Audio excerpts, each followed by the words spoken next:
Olá, você que me assiste. Eu vou começar aqui um estudo sobre a questão do espírito e o corpo, sobre a superioridade do espírito sobre o corpo, dando meio uma continuidade com o estudo anterior. Eu vou fazer aqui uma série de citações, de autores antigos, de alguns filósofos da Bíblia, e vou fazer aí uma confrontação para tentar harmonizar ali e ver se o que eles meio que entendiam era semelhante, era a mesma coisa. A primeira citação que eu vou fazer aqui é do livro de Platão, Fédon, capítulo A Morte e a Libertação do Pensamento, página 30. O trecho é o seguinte: considerai as guerras e as dissensões, as pelejas. Não há para suscitá-las senão o corpo e suas paixões, a posse de riquezas. E se somos levados à procura de bens, é por causa do corpo, escravos, submetidos ao seu serviço. O corpo que nos atordoa, nos perturba e nos desconcerta, a ponto de nos tornar incapazes de distinguir a verdade. Teremos que nos separar do corpo e olhar com a alma em si mesma as coisas em si mesmas. Chegados afinal desse modo à pureza, por termos sido separados da demência do corpo, estaremos verossivelmente unidos a seres semelhantes a nós. Conheceremos aquilo que é isento de pureza. Bom, você percebe que Platão está descrevendo ali a inferioridade do corpo diante do espírito, porque o espírito sem o corpo é muito mais livre.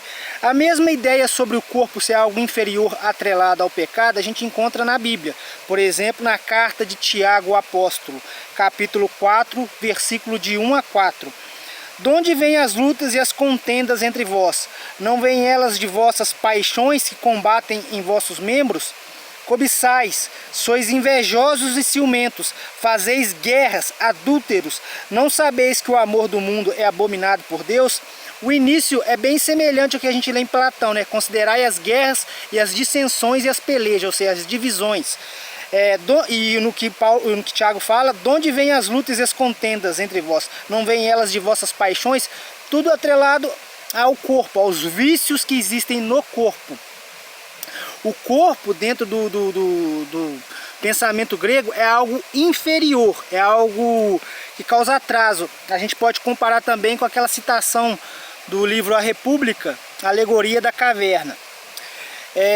Por exemplo, num escrito grego de Epiteto Solilóquios, livro 4, capítulo 7, versículo 31s. Ele diz o seguinte: um ser humano é uma pequena alma carregando consigo um cadáver. Ou seja, mais uma vez uma questão de superioridade do espírito e a inferioridade do corpo. Eu vou pegar aqui outra citação de um filósofo chamado Filon de Alexandria, que também pensava bem próximo que os platônicos pensavam. Apesar da carga da carne, enquanto iluminarem a alma raios puros da inteligência, por meio do qual o sábio vê a Deus, quando, porém, a luz do pensamento é eclipsada e velada, unem-se as paixões débeis, chamadas filhas dos homens, e com elas geram filhos, pois as criaturas próprias de Deus são as virtudes, enquanto os parentes consanguíneos são os vios destoantes. Isso está no livro Filon de Alexandria, da criação do mundo, da imutabilidade de Deus. Versículo 2 a 4, página 143. Você nota ali que Filon também está falando sobre isso, essa questão dos vícios estarem atrelados à inferioridade do corpo. Noutra parte, o mesmo autor Filon vai dizer o seguinte: o mundo constituído a partir das ideias, ou seja, o mundo superior, o Logos divinos, essa doutrina é de Moisés, não minha, a imagem de Deus. É evidente que é a ideia. Antes do mundo não havia tempo. O Criador criou primeiro o céu incorpóreo, a terra invisível, a ideia. Criou a essência incorpórea, o pneuma, a luz, o sopro pneuma e a luz, o sopro de Deus. De fato, o inteligível é mais luminoso e mais brilhante. Aquela luz invisível, inteligível, surgiu como a imagem do Logos divino. Não misturado e puro, aquele raio de luz se enfraquece quando vai do inteligível ao sensível. Ele está dizendo que o raio luminoso que faz parte do espírito se enfraquece quando vai do inteligível ao sensível, ou seja, quando sai do plano espiritual e vai para o corporal, que é o sensível, que tem a ver com os sentidos. Essa descrição de Fílon, ela é bem próxima também do que ensinava, né, o Platão. É bem platônica a questão do mundo das ideias. Outro autor que vai falar sobre a inferioridade do corpo diante do espírito é Irineu de Lyon. Ele disse o seguinte aqui no livro dele, Contra Heresias, livro 2º, capítulo 28, versículo de 4 a 5, página 215. Deus é todo intelecto, todo logos, toda luz. A língua que é carnal não acompanha a velocidade do intelecto humano, que é espiritual, motivo pelo qual a nossa palavra é sufocada. Porém Deus, que é todo intelecto e todo logos, que pensa, diz, e o que diz, pensa, porque o intelecto é sua palavra, e sua palavra é o seu intelecto. E o intelecto que tudo abrange é o próprio Pai. Mais uma vez ele está demonstrando que a língua que é carnal não acompanha a velocidade do intelecto, ou seja, o nosso corpo sufoca a questão do espírito. O corpo é mais ou menos um limitador do que a consciência do ser humano é. A consciência do ser humano é muito mais livre, muito mais liberta quando ela não está presa no corpo. Outros escritos a comparar o corpo como se fosse uma prisão, como dizia Platão, né, o mundo é uma prisão, vai ser alguns livros apócrifos escritos pelos gnósticos. Por exemplo, no apócrifo Pseudepígrafo da Bíblia, volume 1, página 621, do Evangelho de Filipe, versículo 22. O apócrifo Evangelho de Filipe diz o seguinte: isso ocorre com a alma, que é um objeto precioso que veio a cair em um corpo desprezível. Mais uma vez, o corpo é tido como uma prisão, algo ruim, não é bom. Outro autor a mencionar isso vai ser Orígenes de Alexandria.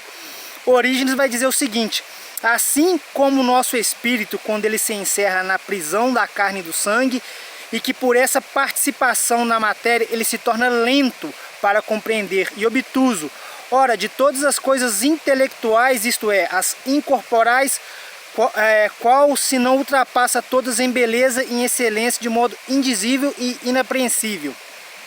Orígenes, quando ele diz que assim é quando o espírito, quando ele se encerra na prisão da carne e do sangue, ele também está mencionando basicamente aquilo que está atrelado ao pensamento grego, que o corpo é uma prisão.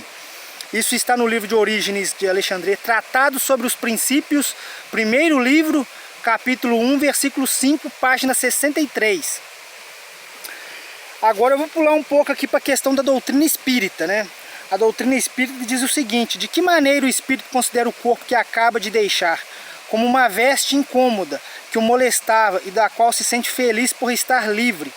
Que sentimentos lhe faz experimentar a visão do seu corpo em decomposição?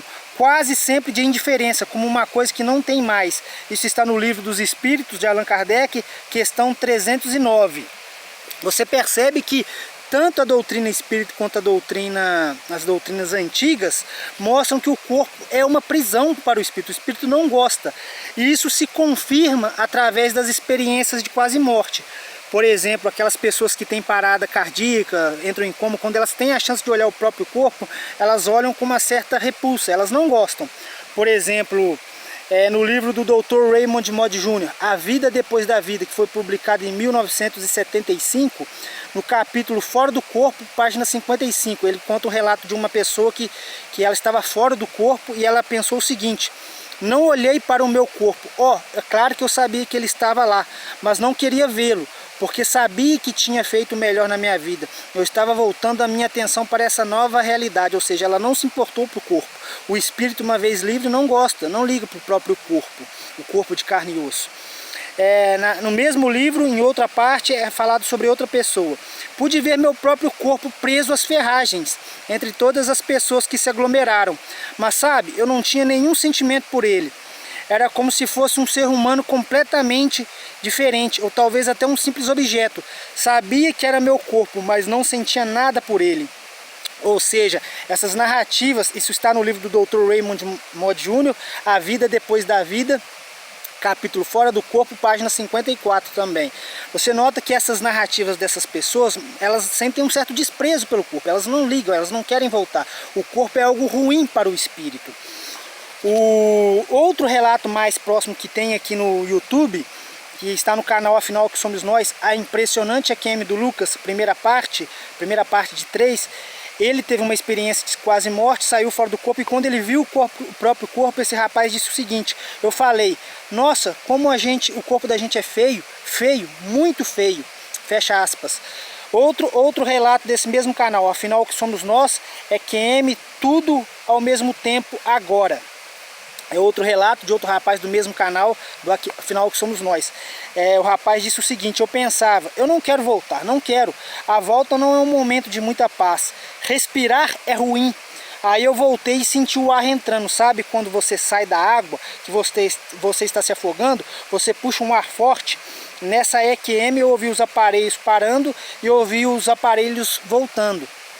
Então você percebe que uma vez fora do corpo, o espírito não gosta. É bem semelhante àquilo que os autores antigos diziam, né? Que o corpo é uma prisão para o espírito. O espírito não gosta de estar aqui. O espírito, uma vez livre, ele não gosta, ele sente desprezo. Por isso que Jesus ensinava no Evangelho de Mateus, capítulo 6, e no Evangelho de Lucas, capítulo 12.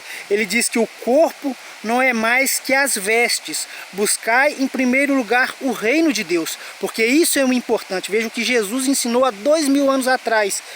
O corpo não é mais que as vestes. Buscai em primeiro lugar o reino de Deus. As coisas do outro lado são importantes. Aqui agora é muito...